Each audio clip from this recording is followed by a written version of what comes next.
Hi there, and welcome to another in a not so long line of terribly exciting videos from the Wednesday night Constitution Yacht Club Racing Series out here in Boston Harbor. We're on board here with Team Superstition as we're getting ready for the Sea Fleet to begin their start. That's me in the back there,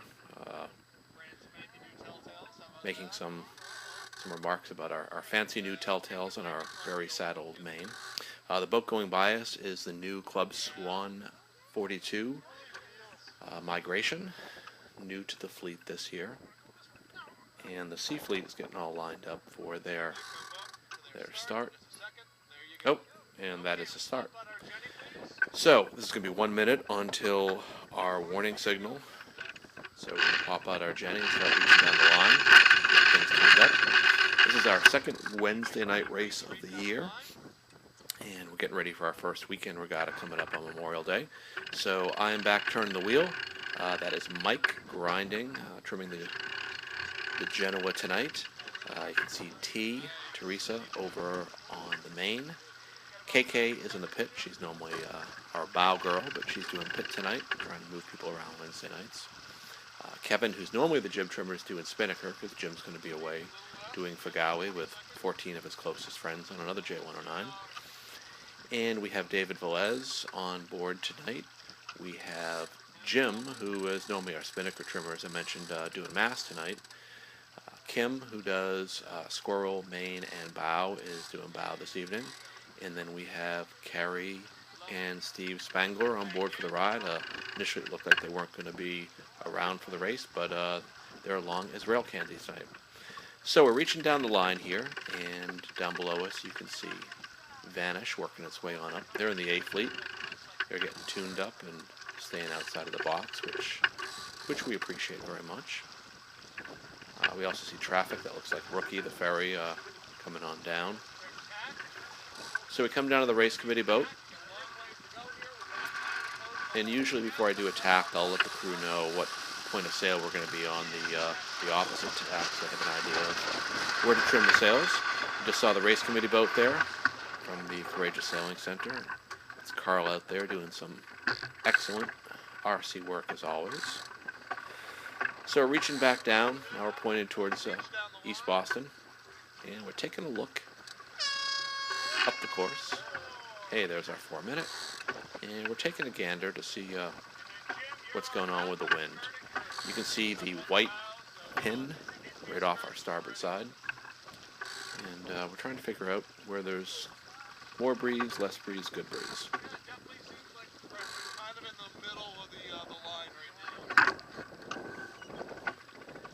Now tonight the wind's out of the east, which definitely presents a problem for setting any sort of fair race course, I guess you call it.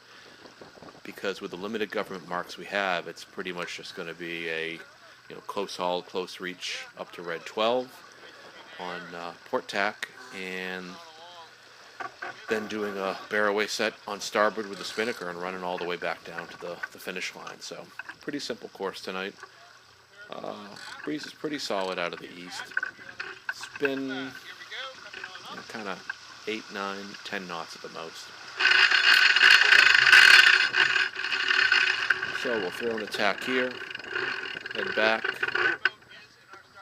We're in our sequence here.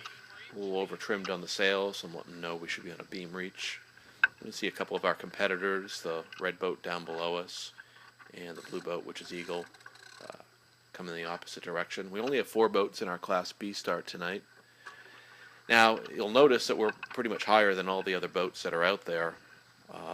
Usually in the pre-start, I really like to stay up as high as possible, stay in the undisturbed air, and kind of free to keep the boat moving. And even once it gets time to start, my general goal is to be the first one headed towards the line, because it's usually easier to scrub time off if you're early than it is to add time on if you're late. I read that in a book somewhere once, and it's proven to be very, very true. So we're going to want to start on port tack.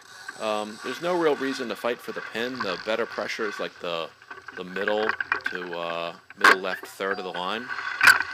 So we're going to throw in a jibe here to get us down a little bit lower. You can see the J105 2F/C over to our starboard side. He's headed down towards the race committee boat, so it's more likely he's going to start on starboard. We're going to start on port. Like I said, probably the middle to maybe a third of the way down to the pin. That gives us some options to come up to the pin if we need to defend, but also room to foot if we need to create a little bit of extra time. So we're going along, and ahead of us is Heart of Gold, but they are an A-Fleet boat, so not one of ours. The one I'm interested in is Eagle and the red boat, which is going away from us. So we're into our sequence here.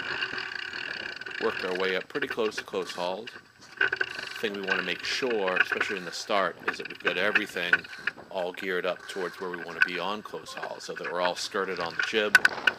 Our traveler's all in good position. You can see the pin just to the starboard side of the sail there. So I'm taking a look at 2F/C. I'm making sure that we're ahead of Eagle behind us. And now that we're in a good position, we're going to head down. Get some nice speed going here. Hit the line really well. We're getting down towards where there's more pressure. Here comes 2F/C on starboard.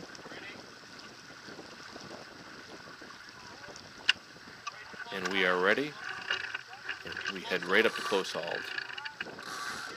2F/C tacks on over, because you can fetch the pin on port. There's our start. And now we are cranking on along, headed on up the harbor. Now at this point, get most of the crew up on the rail to flatten the boat out a little bit. We're pretty much in the 9 to 10 knots of true breeze going on, and I got Mike down below trimming for me. And because the wind is a little variable up and down speed-wise, I'd rather keep him down low. And when it really softens up a bit like it did right here, I'll come down on the low side, kind of make it easier to get the boat going again. And then as soon as we start to get some good pressure again, boat seal starts to heel over a bit. He starts trimming in. Hopefully we'll move my movable ballast up the high side. There I go. Excellent. And we'll kind of get back in that groove. Now one thing I'll do quite a bit is we get the little puffs that come in. All of a sudden we got 10 or 11. Boat heels. Go and I'll adjust the backstay. That. Right now we're going along here, and you can see we're making trees pretty well on the smaller boat that's from the previous fleet up there. And another advantage certainly of having Mike down there, especially with the big Jenny, is that I've got some eyes keeping a lookout for traffic. And generally, unless they're really going to be an issue, they'll tend not to tell me about it. Only if they're going to come into play at all, because I just want them to shut up and turn the wheel, as the case may be. So in this particular case, we're crossing that boat just fine, so keep on headed on up towards the mark, which is the red 12 mark off of Logan Airport. So now the pressure's picked up a little bit. Boat's really heeling over, rail's getting down the water. So that lovely cranking sound you hear so well from the camera is me adding backstay. And so as I go and add backstay, Mike's going to go and ease out his sail. Teresa's going to ease out hers usually a little and come up on the travel a little to adjust that.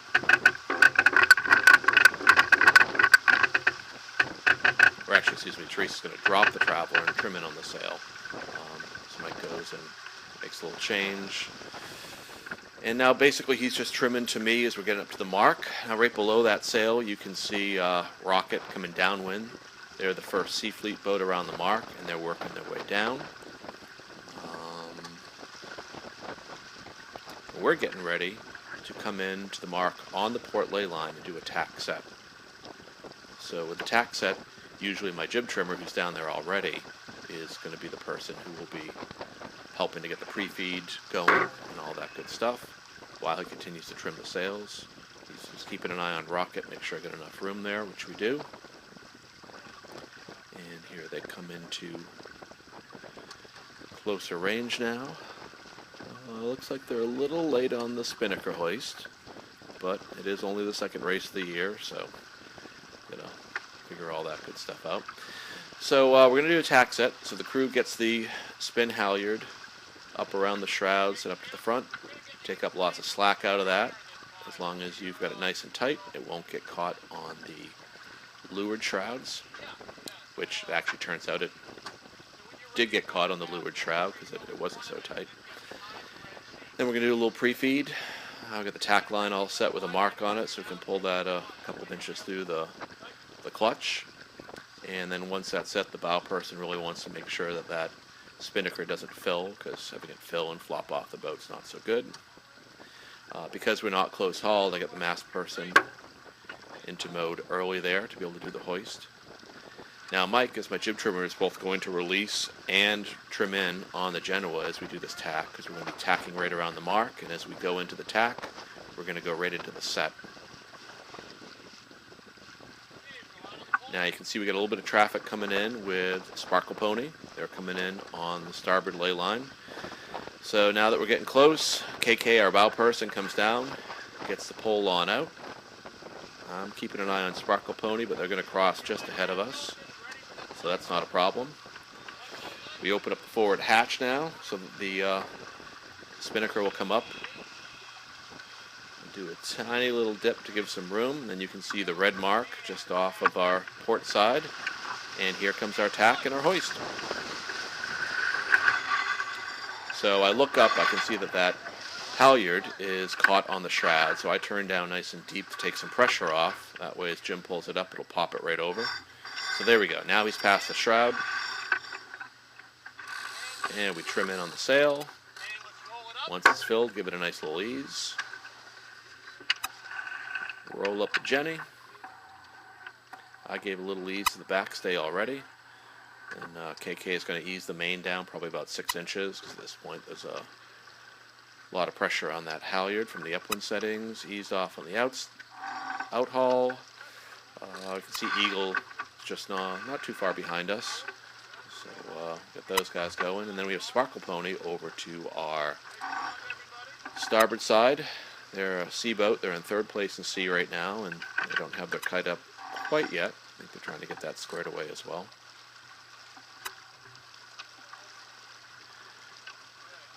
So we're working our way down. Jim's keeping an eye for puffs, seeing where there's more or less pressure. Keeping an eye what's going on behind us. When what do we see? Oh!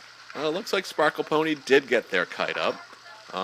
That must be one of those fancy new blooper kites. Ooh, there goes the Club Swan. Very nice.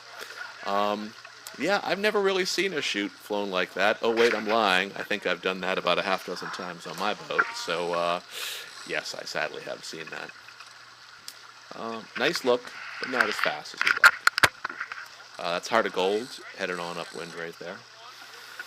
And so now we just kind of get into a good groove here. We're looking for the little puffs. We don't want to get too close to East Boston because it dies. We don't want to get too far in the center of the harbor because there's less breeze out there, and it's kind of taking us away from where the mark is. So try to find this little place, especially when wind's out of the east, where you can live right off of East Boston, short line of the mark, but in pretty good pressure. You can see the Hyatt over at the hotel, just about to leave the back of the frame there. And we're just trying to keep a nice curl in that kite.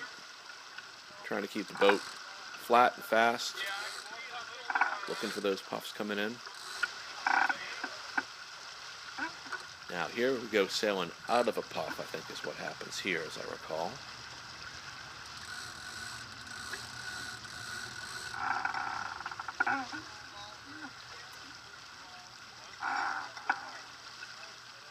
Yep, so there we go. So we went out of that puff. So when we go out of the puff, because we have that breeze, the true breeze die, but the boat's still going fast, the apparent breeze always shoots forward. So the kite collapses, the main starts to luff. So I generally turn down in that little lull while those guys trim in. Then we kind of meet somewhere together. Once we get the sails drawing well again, if we're still in that lull, I might head up a touch, try to get to the next puff, which is exactly what we did here. So we came up a bit, and then we found that next little puff and start working down. So now we're getting into the fluky area. You can see the East Boston Pier over there, and you can see the new J70 down there. They're flying their kite tonight. Excellent. Good to see. Now, you don't want to get too close to the pier because it is a big, fluky kind of dead zone there. But on the other hand, you don't want to get too far away from it because then you're not sailing towards the mark. And when you finally do want to sail towards the mark, you've got to sail really, really kind of hot angles. So, once again, we're trying to find a balance here. As you get down closer to Charlestown, the wind tends to go more and more forward. So, as it goes forward, we sheet in a bit more on the spin. You can see we've come down on the tack line at some point here, almost all the way down now. And we really don't have much of that luff coming out to the windward side. We really have it sheeted in and kind of like a huge Genoa, what do we call it? Jimiker mode is what we call it. It's like a Jeniker, but normally Jim's trimming. So I guess tonight it's Keviniker mode. And that's the pin right up there in front of us somewhere. Oh yeah, right behind Kevin on the starboard side. Race committee boats low. We got a nice little puff, good speed. We got all the boats in our fleet behind us. None of the A boats have caught up with us. We passed all the C boats except for Rocket. That Rocket is a fast little boat. Tough to catch that one. So we're headed for the finish line here. Keeping our sail flying. I'll get down a little low to see where the race committee boat is so I don't run over Carl because, you know, that wouldn't be very nice to run him over. And we come cruising on in. Good speed. Trimming our sails till the bitter end, as it were. Let these guys know where we're at. Work our way down. And there you go.